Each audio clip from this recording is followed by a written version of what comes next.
139 जैद बिन खालिद रजी अल्लाह अन्हु से रिवायत है, उन्होंने फरमाया कि मैंने उस्मान रजी अल्लाह अन्हु से पूछा, अगर कोई आदमी अपनी औरत से मिले लेकिन इंजाल न हो, मणि न निकले, तो उस पर गुस्ल है या नहीं। उन्होंने जवाब दिया कि वह नमाज के वुजू की तरह वुजू करे और अपनी शर्मगाह को धो डाले। फिर उस्मान रजी अल्लाह अन्हु ने फरमाया कि मैंने यह रसूलुल्लाह सल्लल्लाहु अलैहि वसल्लम से सुना है।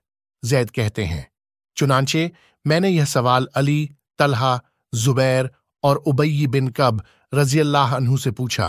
उन्होंने भी मुझे यही जवाब दिया।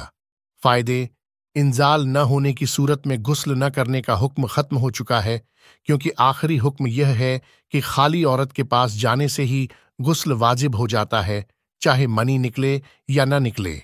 चारों इमामों और ज्यादातर आलिमों का यही ख्याल है। अलबत्ता इमाम बुखारी का रुझान यह है कि ऐसी हालत में अहतियातन गुस्ल कर लिया जाए।